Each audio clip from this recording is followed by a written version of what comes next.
Okay, so this is question number 1, prepared by Sister Big Lang. Her question is question 1. Discuss the main difference between tranquility meditation, which is samatha bhavana, and insight meditation, vipassana bhavana. So this is the first slide. The Buddhist meditation is a comprehensive and elaborate system of mental culture and practice consisting of two branches called respectively. The first one is the tranquility meditation. In Pali, it is samatha bhavana. And the second is insight meditation, also known as vipassana bhavana. The difference between tranquility, samatha, and insight vipassana meditation is the goal, method, and outcome. Samatha is about sharpening and steadying the lens of a telescope, while vipassana is about using the steady lens to clearly examine the nature of the stars themselves. So firstly, let's talk about the tranquility samatha meditation. The goal is to develop deep, serene, and unwavering concentration. The purpose is to calm the mind, unify its energy, and collect it on a single point, which is called the one-pointedness of mind, which is free from distraction. It's about achieving states of deep calm called jhana or absorption and mental stability. The emphasis is on how the mind focuses, not necessarily what it is focusing on. As one attains the 5 absorptions, one after another, one destroys a hindrance or nivarana by means of a salutary factor, which is in Pali, jhanaga, at each state. As a comparison, insight meditation, which is vipassana bhavana, at each stage, the goal is to develop clear seeing and profound understanding of the true nature of reality. The purpose is to gain insight into the 3 marks of existence.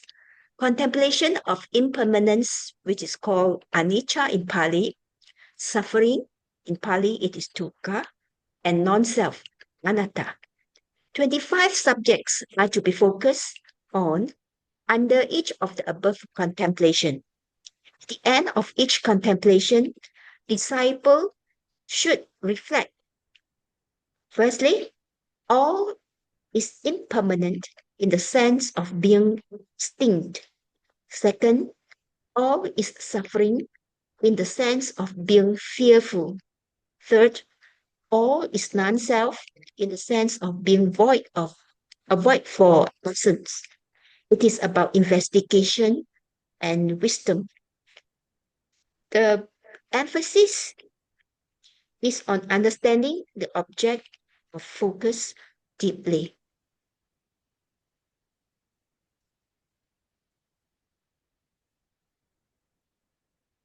Tranquility or samatha.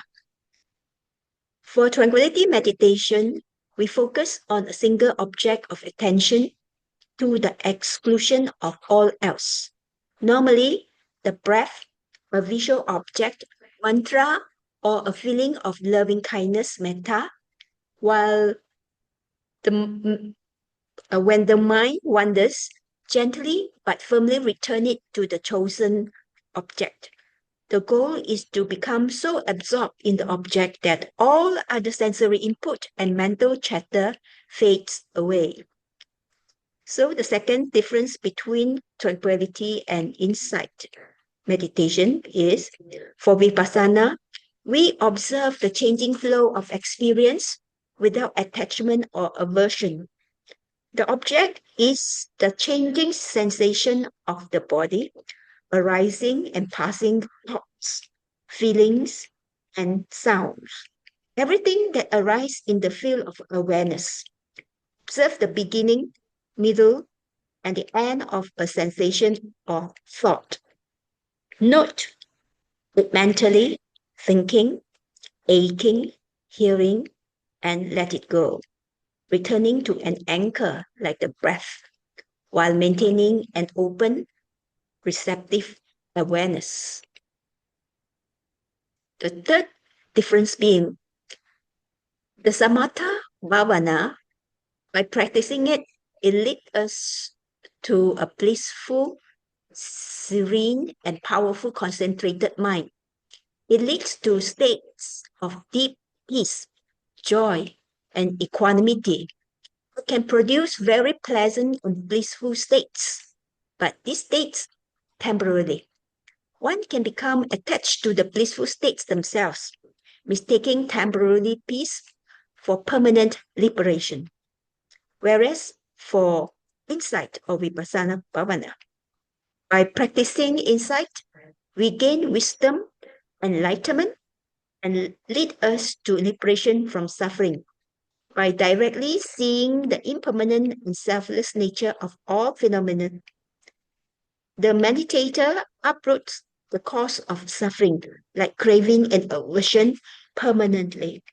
Without a base of tranquility, insight practice can feel dry, frustrating, or even overwhelming as one confronts the often chaotic nature of the mind without the tool to stay steady. The last difference, samatha supports vipassana. It is very difficult to gain deep insight if your mind is jumping around like a frantic monkey. The concentration developed in samatha provides the stable, clear, and powerful mind necessary for effective investigation in vipassana. Whereas vipassana liberates samatha. The blissed states of samatha are temporary. Vipassana wisdom ensures you don't get stuck in them and uses the concentrated mind to achieve the ultimate goal of freedom, which is the eternal happiness of Nibbana. That's the end of Sister Peckling's presentation. Okay, my comment, she do pretty well, but I got some more thing to add in. So let's see my one with compared to her. You hold. Okay, see this one? Differences between tranquility and insight. Yes. Okay, slightly different, but about the same. So let me run through. Primary goal. Samatha Bhavana aims at developing one-pointedness of mind, emotional calm, reduced agitation, exhaustive state called jhana, and the immediate fruits are mental tranquility, you achieve joy, equanimity, temporary suspension of hindrances. Then Vipassana Bhavana aims at developing of liberating wisdom by direct seeing impermanent, unsatisfactoriness, and non-self. This practice uproot craving, ignorance that leads to Dhamma. Okay. Then next one, the objects and methodology. Samatha uses a single repeated object to steady attention, such as breath, kasina object, or metta. The method is sustained, focused attention on one object until deep concentration is established. Vipassana uses phenomena themselves, body feeling, mind, and dhammas as object of mindfulness. It involves continuous observation of arising and passing, developing clear comprehensive of impermanent, unsatisfactoriness, and non-self. Next one, the theoretical basis in Theravada doctrine. Samatha is connected with right concentration and is one of the 7 factors of enlightenment. The Visuddhimagga describes in detail how one-pointedness leads to jhana. Vipassana is rooted in the 4 foundations of mindfulness, and the cultivation of wisdom. A diary addressing the ignorant and craving, the root cause of suffering.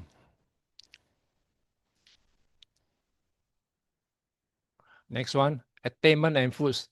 Samatha fruits, calm, bliss, stability, suspension of the five hindrances, and refined state of the jhana. The benefits are temporary and supportive, not ultimately liberating.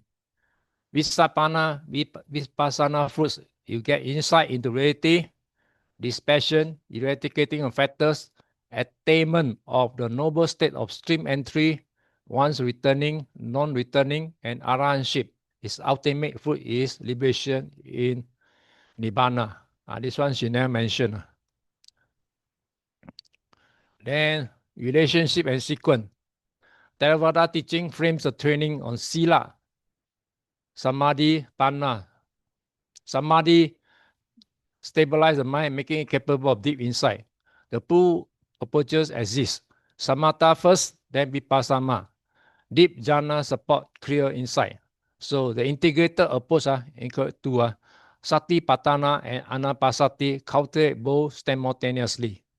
So the Visuddhi Magga highlights that strong samadhi as the best foundation for vipassana. The hindrances and handling. Samatha suppress the five hindrances temporarily, allowing deep concentration and jhana. Vipassana uproot the hindrances and the underlying tendency permanently by realizing the impermanent nature. 7. Steps of concentration. Samatha develops apachara samadhi, access concentration, apana samadhi, jhana, and vipassana requires steady concentration, sometimes even kanika samadhi, momentary concentration, maintained throughout continuous mindfulness. So the sutta allow for both deep and momentary concentration as basis for insight. Practical techniques. Samatha example, breath meditation to reach jhana, metta meditation to delve in loving kindness, and kasina object to develop strong concentration. Vipassana example, satipatthana, mindfulness of body, feeling, mind, and dhammas, noting practices, example, Mahasi tradition, mindfulness for arising and passing phenomena. Then you talk about common misunderstanding. Mistake jhanic bliss for liberation, overvaluing either samatha or vipassana without balance, okay? And treating insight as intellectual rather than experiential, forcing experiences without gradual training in sila, samadhi, and panna. Next one, scripture and classical support. Satipatthana Sutta is a foundation for vipassana. Anapanasati Sutta develops both samatha and vipassana. And Visuddhi Magga enable exposition of samatha and vipassana stages. And Sutta passages highlight both calm and insight as internal to liberation. How they work together. Ethical practice forms the foundation. Samatha develops stable concentration and suppress the hindrances. And vipassana then investigate impermanent, unsatisfactoriness, and non-self. So as a result, wisdom uproots both craving and ignorance. Thus, both practice coverage in the path to Nibbana. Okay? Complementary. Samatha develops calm, stability, jhanic absorption. Vipassana develops liberating wisdom that uproots ignorance. So liberation is attained through vipassana, but samatha provides the steady foundation for it. A balanced practice that cultivates both leads to a full realization of Nibbana. So those that are not there, you add it in. I send it to you all. So, okay, this is YMBA Diploma Dhamma Assignment 3. The question is, describe the methods of contemplating the five aggregates, Panchakanda, in developing the insight meditation. So as a start introduction, so in the Buddha Dhamma, the basic practice is Sila, Samadhi, and Panya. So Sila provides the foundation for Samadhi, and Samadhi supports the Panya development. And what is Panya development? Panya development is actually to see the reality as it is. Yata Bhutanya Jnana Sama Dasana. And it's through insight meditation. And this is very unique. Only in Buddhism. Panya development, another way of putting it, is to see and understand that all conditioned phenomena has the characteristics of anicca, dukkha, and anatta. And through that understanding, it will lead to the arising of wisdom, and gradually and ultimately to the realizations of Nibbana. How to develop insight meditation? There are various methods, various approaches, as mentioned in Sutta as well as Abhidhamma. And the reason is to cater for the diverse characteristics, personalities, and inclinations, as well as the conditions of the people or the yogi, depending on which category. During the Buddha's time, it's generally the audience. For example, in Kudaka Nikaya, Udana 3.2, Nanda Sutta, Buddha purposely brought Venerable Ananda, who is a cousin of his in the Sakya line, to Tawatimsa to see and then to appreciate the beauty of the names. And Venerable Nanda was tempted by the beauty and wanted the names. And because of that, he was inspired rather than being negligent. So he was inspired, and gradually he practiced diligently and accordingly. And of course, finally, he attained Arahanship. I'm cutting down this whole story. It's a quite a long sutta, but I have shortened it. So similarly, in Majjhima Nikaya 128, Upakilesa Sutta, Buddha described how before his enlightenment, how he actually realized the mental defilements that is obstructing him from getting so-called calmness in his mind. And after he realized, he tried to understand it. And once he understood it, that he was able to overcome the 10 mental defilements. And because of that, he was able to achieve sustained meditation. And with that meditation, it allows him and leads to the arising of knowledge and vision, and gradually Nibbana. Similarly, in Majjhima Nikaya 74, Digha Naka Sutta,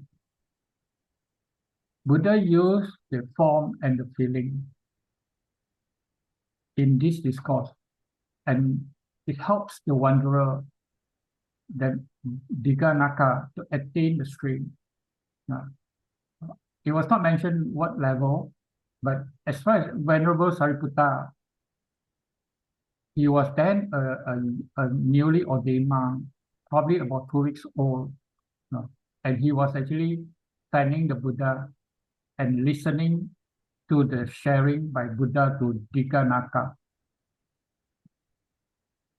He also, on reflection of the sutta, when the Buddha was expounding it, he attained Arahanship.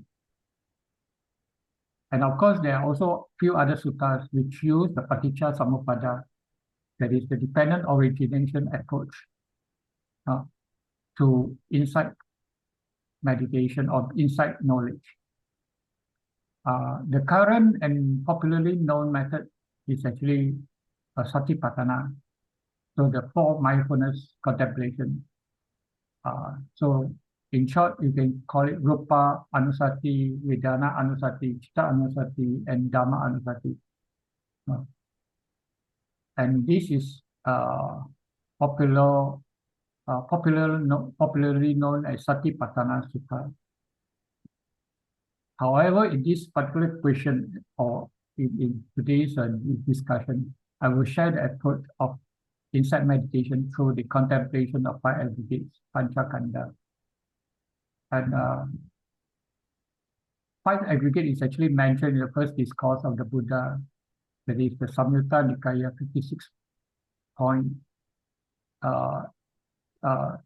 56.11, called Dhammacakkappavattana Sutta, as part of the First Noble Truth. Okay, now let's understand a little bit about what is five aggregates. So in the Buddha Dhamma, Panchakanda refers to the five aggregates, namely aggregates of form, or Rupa Kanda, Vedana Kanda, Sanya Kanda, Sankhara Kanda, and Vijnana Kanda. Or in short, the aggregate of name and form, or Nama Rupa Kanda, where form refers to Rupa and name or Nama refers to the feeling, perception, formation, and consciousness. So, number one, the aggregate of form, or the Rupa Kanda, refers to the aggregate or a group or a bundle of materiality which are subjected and changes due to stress, pressure, temperature, or that is external influence. External stress also can cause it change. Number two is the aggregate of feeling. Is the aggregate of bare sensations, or the feelings, or the taste of the object, such as pleasant, unpleasant, and neither pleasant nor unpleasant. And the third one is the aggregate of perception.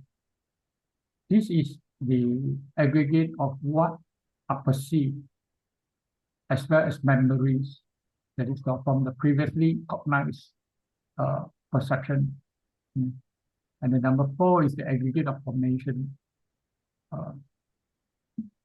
This is the aggregate of various other mental states like the intention, the decision, the desire, etc., that arise from thinking and thoughts.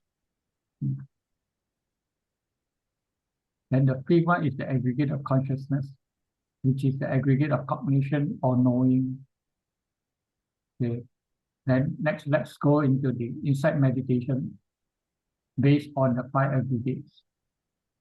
So insight meditation is to observe and understand that all phenomena have these three characteristics, ilakkhana, namely impermanence, anicca, not satisfactory or suffering, dukkha.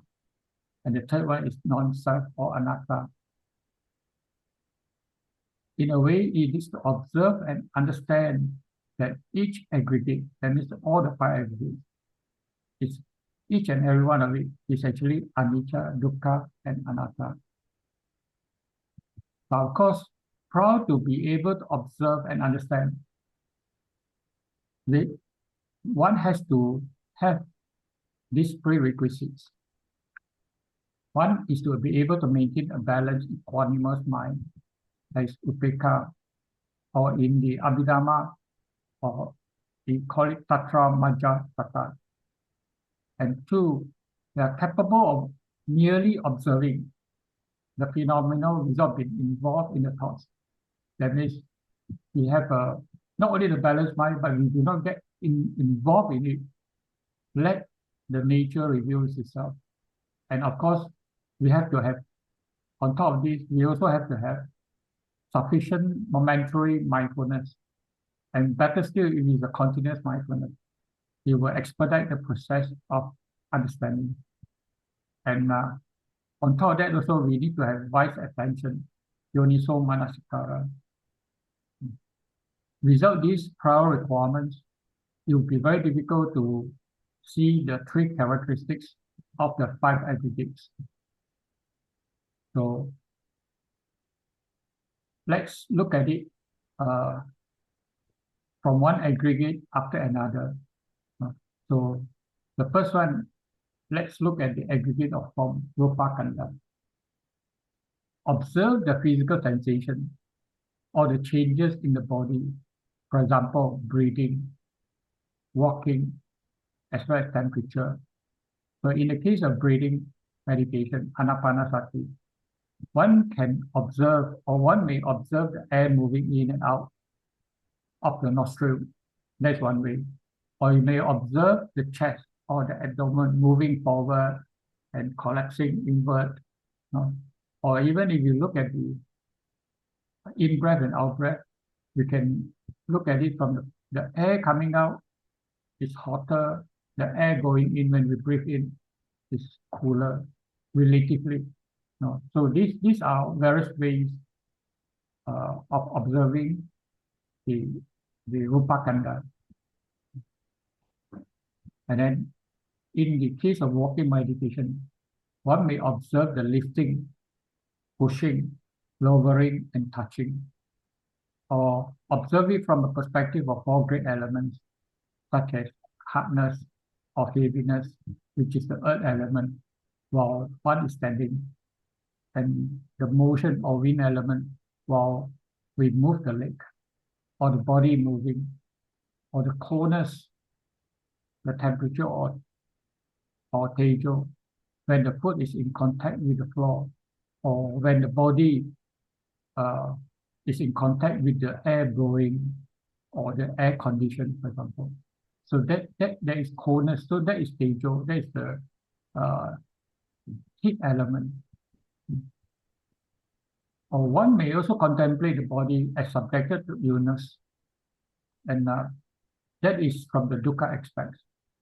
Or you can look at it from aging, which can be from dukkha, anicca, or anatta as well, and death, which is not controllable. Death is certain, but the time is not. One cannot control the time. So in a way, it's not controllable, or anatta. Or we can also contemplate the 32 parts of the body as not beautiful, asubha or dukkha, depending on individual's preference. Of course, there are also other things like, for example, decaying corpses. Okay, next we look at the second aggregate, the aggregate of feeling. So how do we observe? We be aware and observe the arising of pleasant, unpleasant, or neutral feeling. These are the bad feelings. Observe this presence. That means, the pleasant feelings arises. There is a pleasant feeling that is being observed or being aware of, and then the subsequent ceasing or the absence of feeling. Normally, for beginners, it's quite difficult for us to observe the ceasing. We tend to be more sensitive to the presence of the feeling, be it pleasant or unpleasant.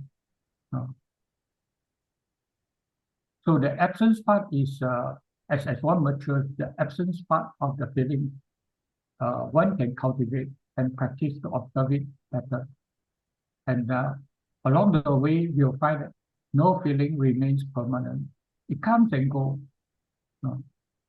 And then it changes with different conditions. Then we can also observe the unsatisfactory nature of chasing the pleasant feelings. So normally when we have pleasant feelings, we want more of the pleasant feeling. But by chasing the pleasant feeling, which is keep on chasing, it becomes very unsatisfactory. It creates stress. It creates dukkha. Or when we reject the unpleasant feelings, it also creates dissatisfaction, unpleasant feeling. So observe how the feeling changes without one's control, and how the feeling changes when the condition changes. These are more subtle. It requires more what you call sati. That means mindfulness has to be very strong, and the mind has to be very equanimous. And then the third one is the sanya kanda, the aggregate of perception. That how do we observe? What we do is, when we observe the mind, we'll see that the mind always labels.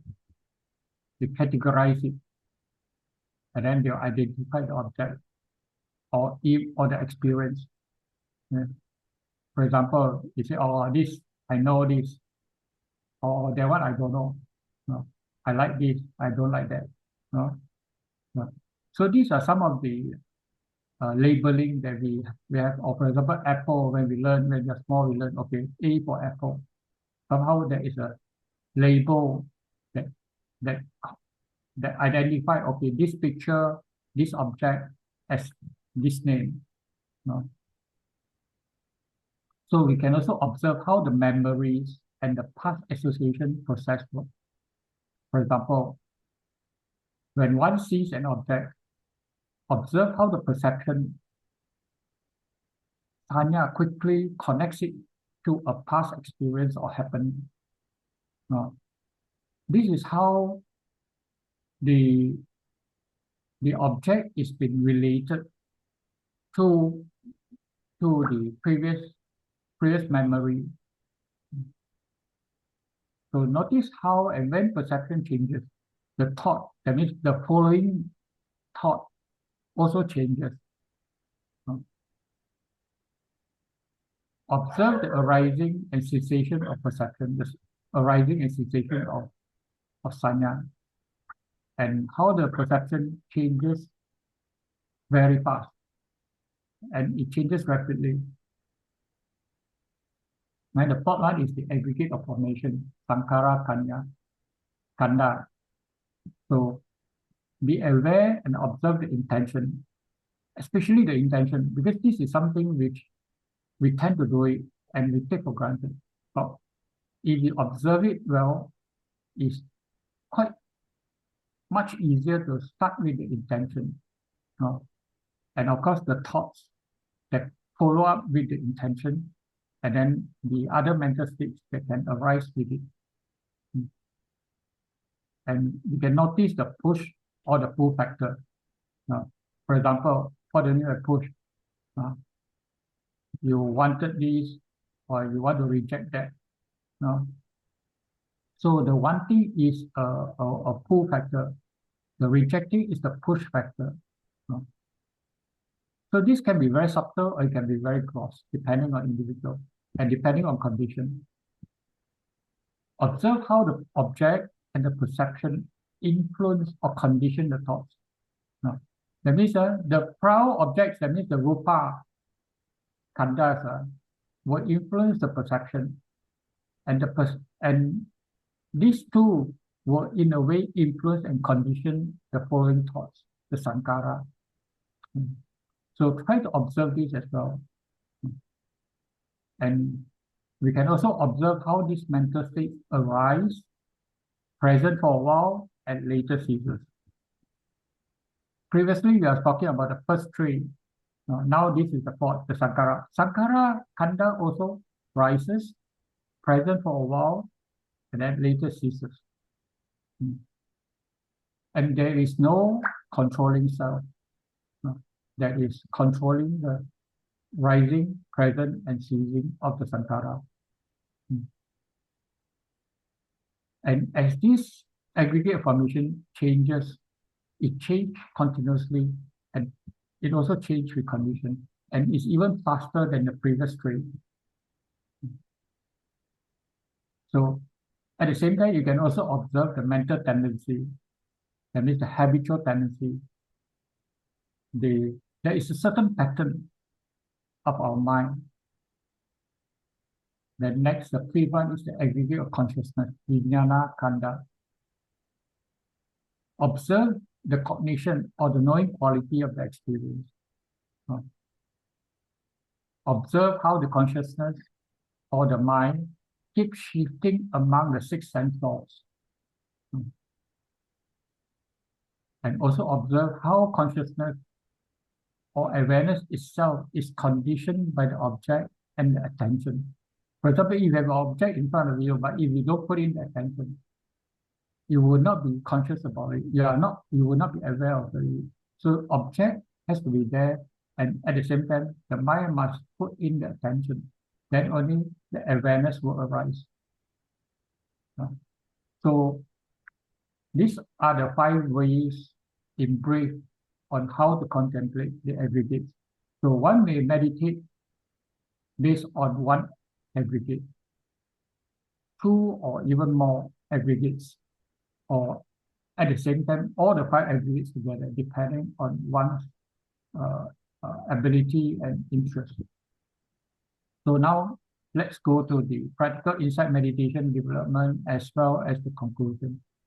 So from the practical point, it is easier for one to start observing the obvious one, that means the rupa, the physical movement, as well as the bodily sensation, the vedana, the feeling, because these are grosser.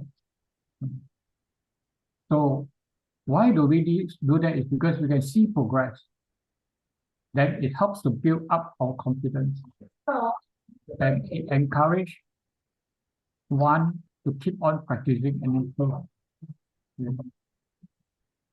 So as one's experience and skills improve and mature, then one can gradually progress to more subtle mental phenomena like the perception, the formation, and the consciousness.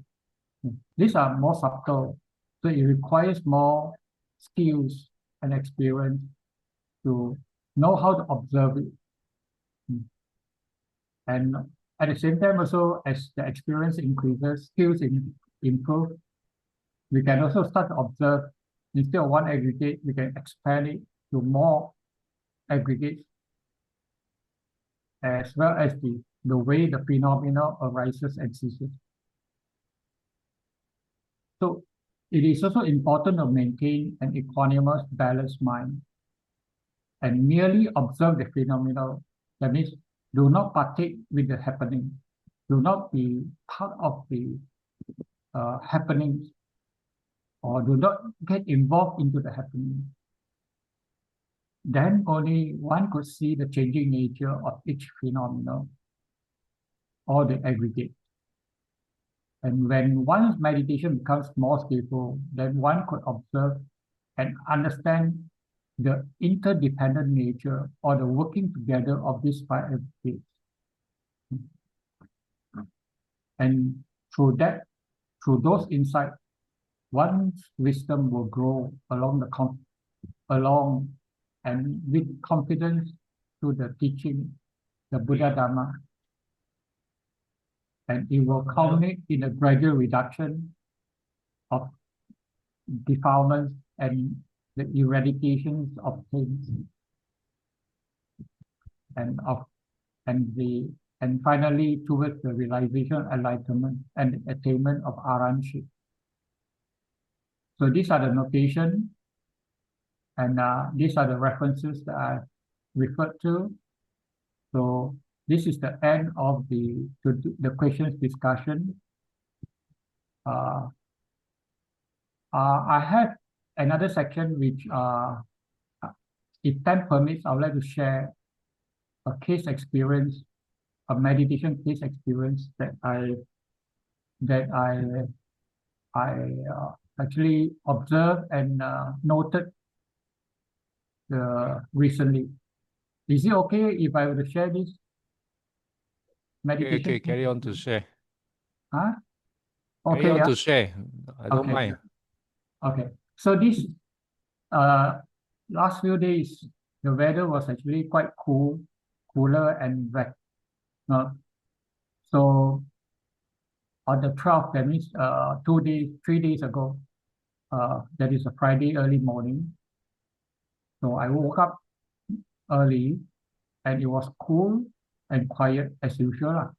But because of the cold weather and wet, there's less bird chirping and all those, so it's quite more quiet than usual. So after a good wash up, had hot drink, I did my sitting meditation. So not long into it, I observed and noted the following mental activities or processes. So this is a report of my meditation experience. So because it is to put into words, it's actually quite long. So I actually try to correlate the information or the experience based on the 5 khandhas also. So initially I heard a sound, but it's not a sound, it's a bundle of sound, a various type of sound, but it's in a bundle. So the hearing suddenly, because it was quiet, so suddenly when I heard the sound, the hearing consciousness arose, and there is a slight unpleasantness. So I believe it could be unwholesome hearing consciousness arose, and soon after, the perception arises that saying that, oh, that must be that sound. Those sound is actually means taking something, and following up to that is that initially the Sankara will say, what's those now? What are those noise, And then when Sanya sees, oh, probably taking something, then the Sankara will say, oh, so could be taking back, Then the subsequent cluster of sound came, and it sounds like movement or step. There's a step-by-step movement. So the hearing also picked it up, and at that point, it was quite neutral. The feeling was neutral. So the sanya says, oh, that is walking. So somehow the sanya, the perceptions will link it, oh, that is walking. So Sankara says, okay, oh, so after taking the bag, it start to walk, must be walking towards somewhere. Then the third stage came, there's a door lock sound. The lock sound is such that it was open, and then it open the padlock, this and that. So there is also a cluster of sound that came to the hearing. So the perception is that that is opening the door. So the Sankara conclude that, oh, the door is open the door and walks towards the door, and then they open the door. But the question is, the Sankara said, why so noisy? Open door only or something like that. Of course, I cut short the explanation for the purpose of presentation. And then the fourth stage came, another cluster of sound. That was the Sanya says, that is closed door, or door closing, or closed door. It's closed door. Then if they conclude this is closed door, so Sankara will start to speculate that, oh, they go outside already, so you have to close the door. That means you go outside, go through the door. After they open the door, you go through the door, then go outside, and then you close the door. Then tick tick. The hearing says, okay. The Sanya say, oh, this is opening the car, through the remote control. So the Sanya will say, oh, so after closed door, they walk to the car, and then you open the car door. Then another group of sound came again. Then the Sanya say, oh, that is closed door, close the car door. Then the Sankara say, oh, okay. After they open the door, you're going to close the door. So you must be inside the car already. Then the seventh stage is another cluster of sound came. So the Sanya says, oh, that is car engine starting. The car engine start. So Sankara say, okay, after opening the door, walk to the car, open the door, and then close the car door, that's not the engine. So he's going for Tai Chi. So Sankara has a lot of activity that is more prominent, and it keep on going. So after this, step 7, my mindfulness got lost, or rather, I think the attention was carried away by the Sankara. So there is a lot of storytelling. So the mind went on thinking, and generating stories. And we did the logic as well. So until a point, a thought arose, come back to the breath, because I was doing the breathing meditation before this event happened. However, the momentum of the thinking was still strong, and it still keep on going until the mind prompted it, take 3 deep breaths.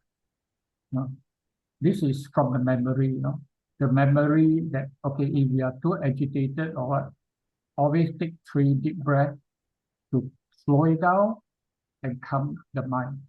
And so only after that, the thinking mind was able to slow down and started to observe the breath, and as directed, that means the prompting, the vitaka. So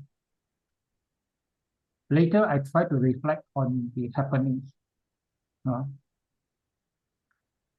So when I do the reflection, I say, oh, it seems that this topic, contemplating the 5 aggregates in developing insight meditation, seems to be alive and operating real time at that point of time. Let me see, because of this assignment, I've been working on it.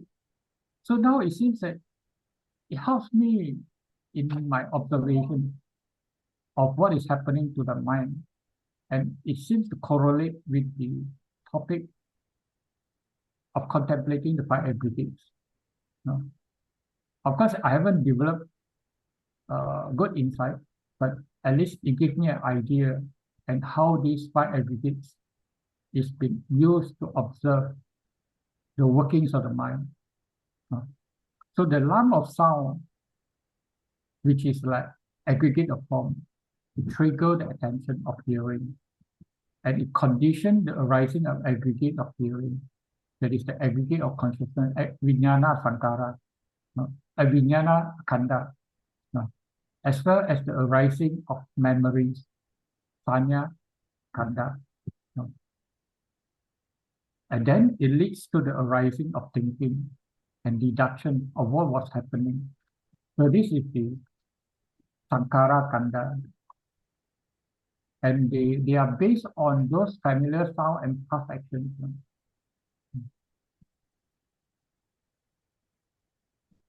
And after this first lump of sound and the process, then it is replaced by another set of sound, which then trigger another set of consciousness and perceptions to arise, followed by the mental formation. Then the flow of mental activities came and went away. And there was no one controlling the flow.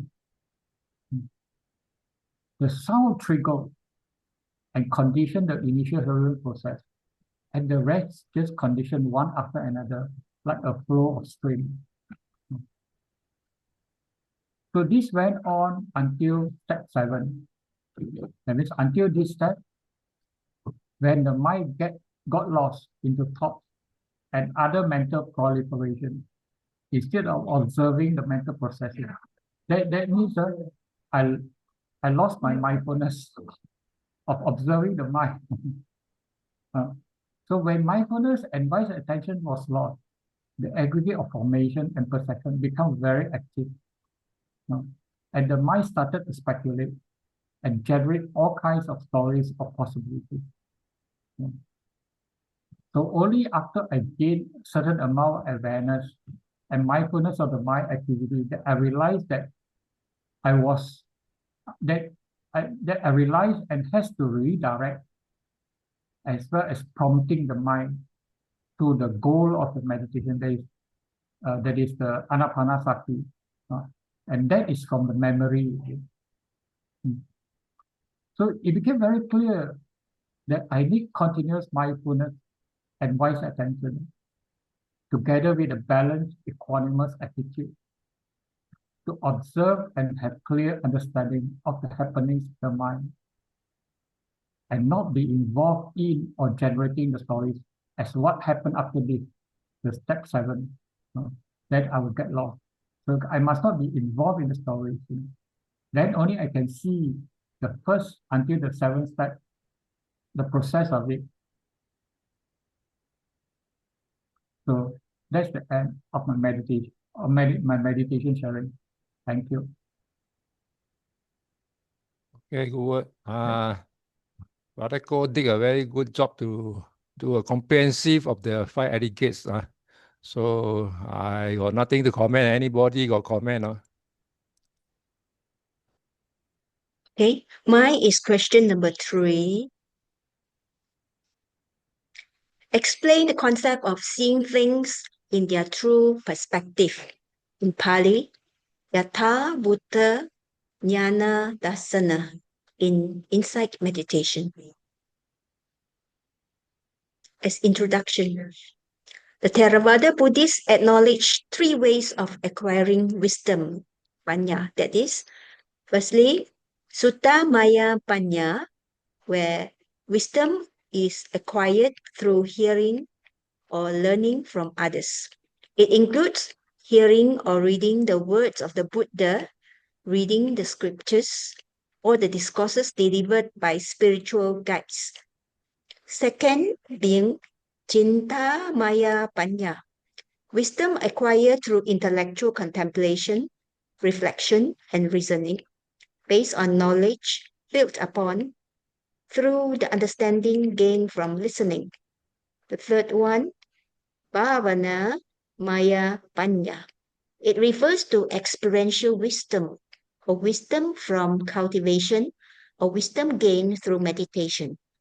Here, wisdom is developed through personal involvement in meditation with the aim of facilitating mental development, culminating in deep insight and realization to attain Nibbana, which is the supreme state of emancipation and the final bliss. In the Buddhist practice, there are 2 main types of meditative practices, consisting of Samatha Bhavana, which is the tranquility meditation, and Vipassana Bhavana, which is the insight meditation.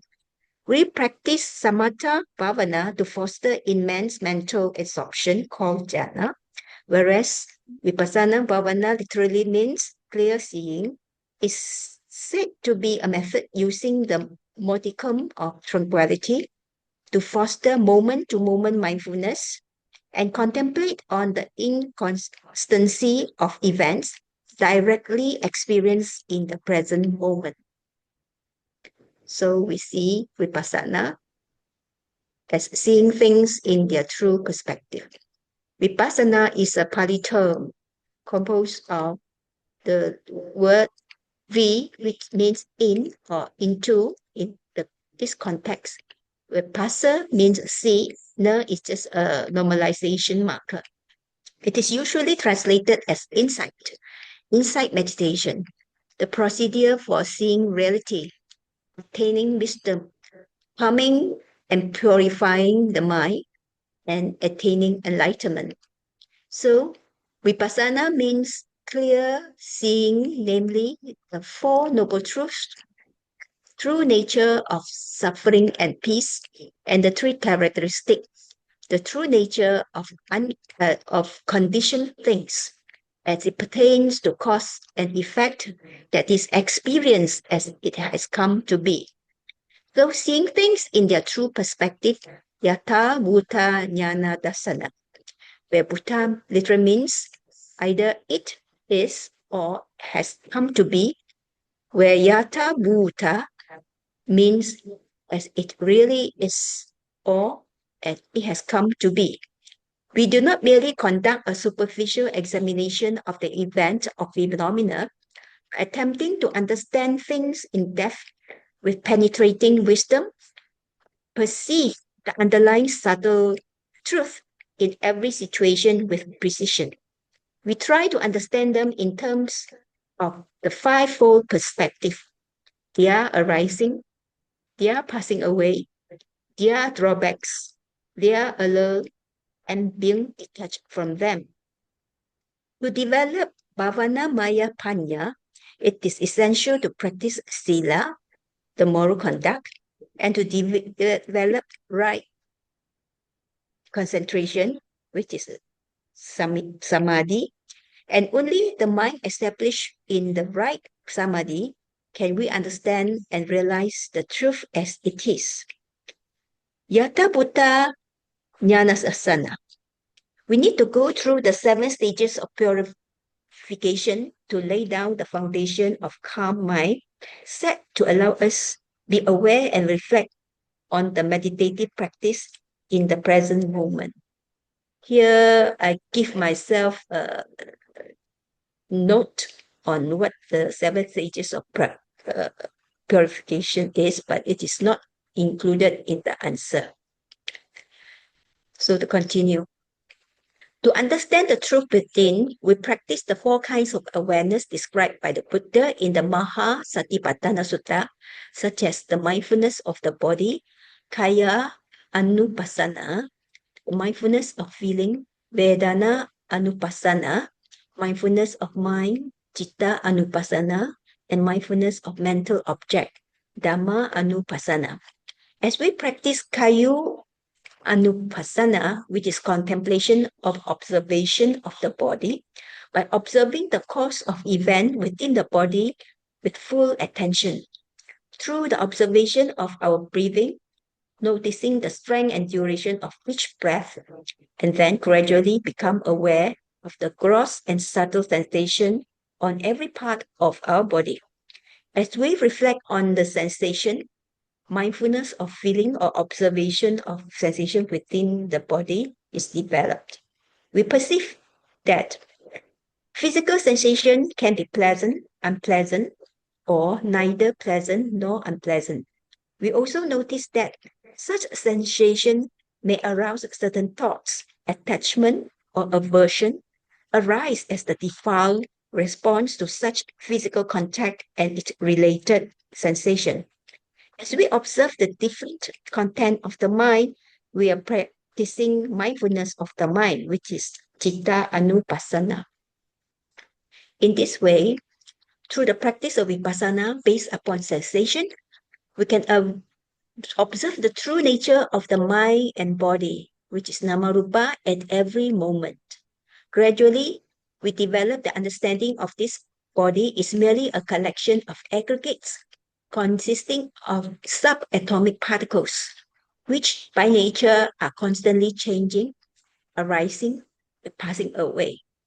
These subatomic particles can be classified according to the characteristic and function as the 4 essential elements, as earth element, regarding their nature of solidity, firmness, hard, and softness, and the water element for its characteristic of cohesion, the fire element for heat and cold, and air for the nature of its movement. The flow of the ever-changing body stream and that of the mind stream can be observed only with the help of penetrating and piercing samadhi. Observing the mind-body, we can experience its fundamental nature of impermanence, which is anicca, in suffering or unsatisfactoriness, dukkha, and in the process, the nature of egolessness, a non-self, anatta, becomes clearer and clearer. We begin to realize that both the body stream and mind stream are substanceless, senseless. There is nothing in this stream of mind and matter which is permanent, stable, or constant, which can be called I or mine, or which we can claim to control. We can clearly see and understand that the arising and decay is a perpetual, continuous process. Everything becomes one in impermanence and yet dependent on another thing in causal effect relationship with everything else. From this direct experience, we can observe or contemplate of impermanence, anicca anupassana. Contemplation of suffering, dukkha anupassana, and contemplation on non-ego or non-self, anatta anupassana. We realize in reality, men are made up of 5 aggregates, the pancha kanda, which includes form, feeling, perception, mental formation, and consciousness that are subject to the impermanence, suffering, and non-self, the natural law of the natural phenomena. It means that they are without a core of existence that we consider self, I, and mind.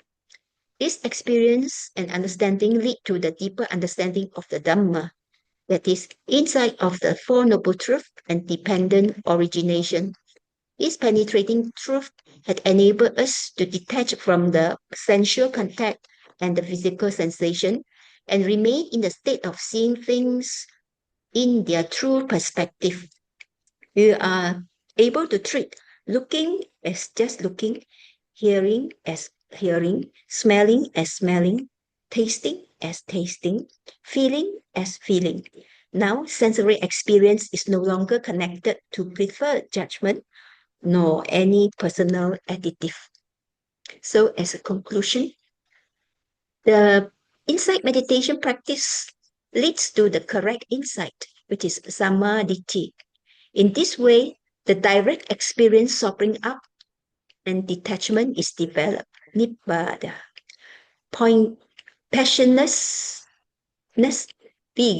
raga, is unfolded. Calmness, upasama, is created. And the inner peace, santi, is established. It enables us to see things in their true perspective and understand the 3 universal natural law, tilakkhana. Constant mindfulness on the tilakkhana is the only practice that leads to Dhamma anupati, that is, to live, behave, and act in accordance with the Dhamma until attaining the final liberation. Insight, wisdom, or enlightenment is seeing the impermanence of all things and the equanimous acceptance of this insight. That's all of my preparation. Thank you. Okay, very comprehensive. So any question? No question? You accept this answer? Anybody? If not, we go to the Sister Teo one. Okay. Sister Chai Hoon answers question number 4. Discuss the importance of insight meditation, vipassana bhavana, as the culmination of the path to Nibbana. So tranquility meditation and insight meditation. Buddhist meditation is a comprehensive and elaborate system of mental cultivation and practice. It consists of 2 branches, namely tranquility meditation, which is samatha bhavana, and insight meditation, vipassana bhavana. Tranquility meditation aims to achieve one-pointedness of mind and absorption, jhana. On the other hand, insight meditation aims to achieve knowledge, wisdom, and liberation, nibbana. Thus, for one who wishes to attain path and fruition, meditation needs to be practiced seriously. The word vipassana means to see and penetrate the object thoroughly. The closest English equivalent for vipassana is insight. Thus, insight knowledge or vipassana jnana means full knowledge acquired by discerning the 3 characteristics of phenomena, namely impermanence anicca, suffering dukkha, and non-self anatta. When applied to meditation, vipassana signifies mental cultivation that induces the knowledge of insight with or without the practice of tranquility meditation. The 3 contemplations in insight meditation. Insight meditation should be continued in these 3 contemplations. Firstly, contemplation of impermanence, anicca anupassana. The Dhamma defines impermanence with reference to the 5 aggregates. The mind and body processes are materiality, rupa, feeling, vedana, perception, vijnana, mental formation, sankhara, and consciousness, citta. That means the actual and true nature of these 5 aggregates, the mind and body possesses, summarized as impermanence. What is impermanence? The sign of impermanence is lasting only for a moment. That is, it is the arising and passing away. There is characteristic of change. There is not a single phenomena that can escape the process of change. It is the moment to moment change that one needs to see repeatedly to penetrate the understanding of impermanence and to let go of grasping. Second, contemplation of suffering, dukkha anupassana. The impermanent nature of the 5 aggregates is suffering. When one is able to see the sign of change, which is the nature of impermanence, repeatedly, one is able to see the sign of suffering more clearly. Then one will realize that moment to moment change of the mind itself is suffering, as it comes in the form of an unstable and restless experience. It is the basis of the arising of all suffering in existence.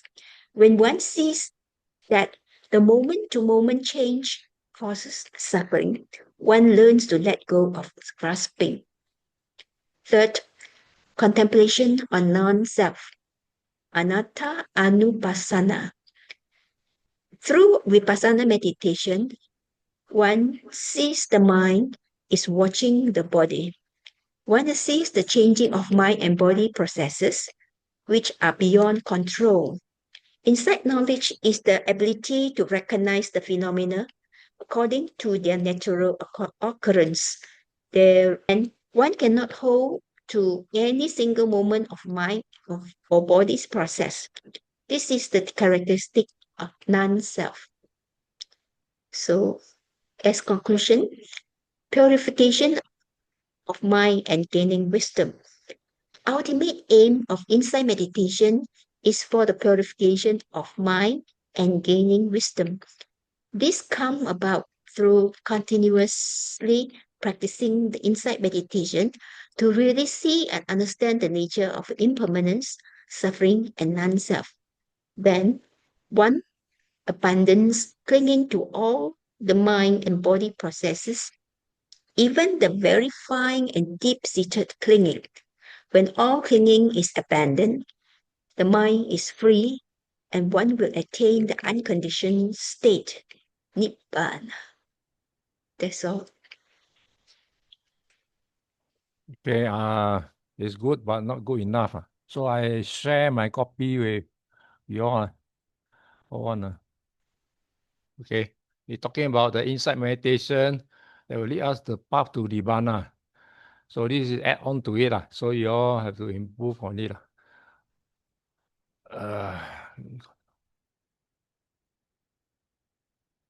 So we see a position of Vipassana in the path to Nibbana. In Theravada Buddhism, the Noble Eightfold Path accumulates the right concentration, right view, and then Vipassana meditation is the direct accumulation of right view at the highest level, insight into reality, true nature of reality. Then the Buddha repeatedly emphasized that wisdom is that uproots the defilement, the kilesa, and leads to liberation, while morality and concentration provide the foundation. Only insight cuts to the ignorant. So thus Vipassana Bhavana is a accumulating practice that reveals the 3 marks of existence, anicca, dukkha, and anatta, and opens up to the path to Nibbana. And then you must talk about why samadhi must come first. In Theravada tradition, samadhi is not the end of itself, but a necessary support for insight. The commentary describes samadhi as a soil in which the wisdom grows. Without a concentrated mind, insight cannot penetrate deeply because the mind is too distracted, restlessness or clouded. So reason of samadhi essential before insight. It said stability of mind. You can establish that. A concentrated mind does not waver. It can sustain mindfulness or stubborn phenomena such as arising or passing of sensation. And then the purification for hindrances. Excess concentration or jhana temporarily suppress greed, hatred, and restlessness, sloth, and doubt, making the mind clear enough to see reality as it is. And then you have to achieve the sharpness of investigation. Still, like a small steel pond that reflects the moon clearly, a still mind reflects the rising and passing of phenomena without distortion. So ta samatha and vipassana are complementary. Samadhi alone can lead only to temporary bliss, but when followed by vipassana, it becomes a doorway to liberation. And similar thing, vipassana and the three characteristics. Vipassana bhavana involve continuous observing phenomena, whether bodily, sensation, thoughts, or mental state. So with mindfulness and clear comprehension, seeing their impermanent, unsatisfactory, and selfless nature. Anicca. All conditioned phenomena arise and pass away. The meditator directly sees the instability of form, feelings, perception, mental formation, and consciousness. And then for dukkha, because they are impermanent, they cannot be relied upon. Changing to them leads to suffering.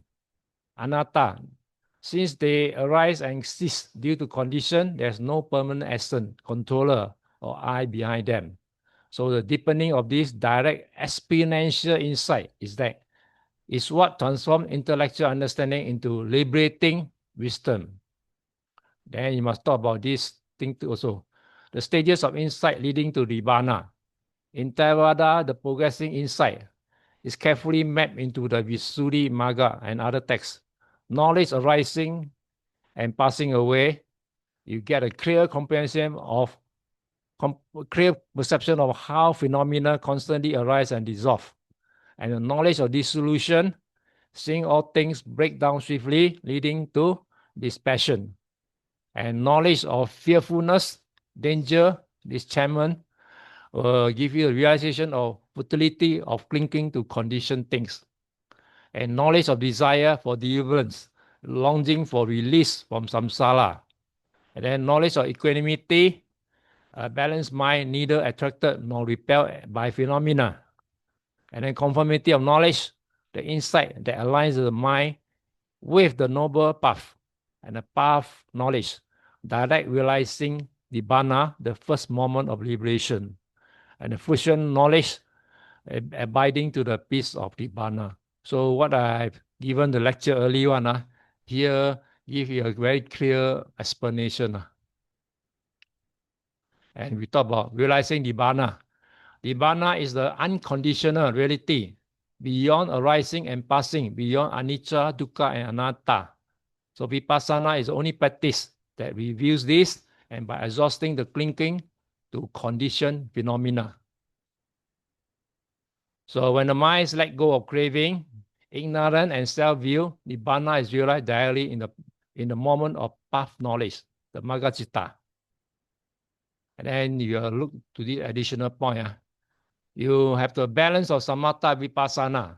Some meditators develop deep jhana before turning to insight, while others develop momentary concentration through continuous mindfulness. Both are valid in Theravada, so the jhanic stability is often emphasized as superior support. So you just cannot just plainly say, just bypass samatha. The gradual training, sila, samadhi, panna, vipassana come last because wisdom must rest on purified moral and mental foundation.